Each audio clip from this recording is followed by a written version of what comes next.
সকালটা আজ একটু শান্ত। গত কয়েকদিন টানা বৃষ্টির পর আজ একটু রোদ উঠেছে। আজকের সকালটা শুরু করলাম মাথায় তেল দিয়ে। গত দুদিন তেল জল কিছুই মাথাতে পড়েনি। মাথায় তেল নিয়ে জল নিলে অনেক শান্তি লাগে, তাই তেল দিয়ে নিচ্ছি। স্নান সেরে ছাদে চলে আসলাম ভেজা জামাগুলো মেলে দিতে। এবছর বৃষ্টি বৃষ্টি করেই মাসগুলো কেমন যেন কেটে যাচ্ছে। আর আগে থেকে দেওয়া কিছু কাঁথা আর জামা কাপড়গুলো একটু উল্টে দিচ্ছি, সেগুলো প্রায় অর্ধেক শুকিয়েই গেছে।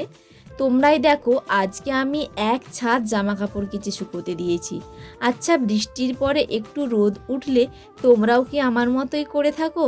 তবে আবার দেখি আকাশে মেঘ করেছে, জামাগুলো যদি আবার ভিজে যায় তাহলে তো সব পরিশ্রম নষ্ট।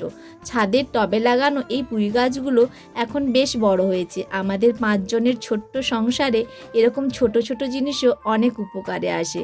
এবার নামছি নিচে খাওয়া দাওয়ার জন্য। নিচে নামতে আবার বৃষ্টি শুরু।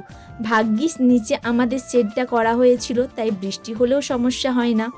অনেকক্ষণ দাঁড়িয়ে থেকে কাজ যাচ্ছি, এবার ভাত খেতে বসেছি। আজকের মেনু ভাত, করলা ভাজা, আলু কুঁদরি ভাজা, ওল মাখা, একটা সবজির তরকারি আর মাছের ঝাল। ছোট্ট একটা সংসারে শান্তি খুঁজে নিতে হয়।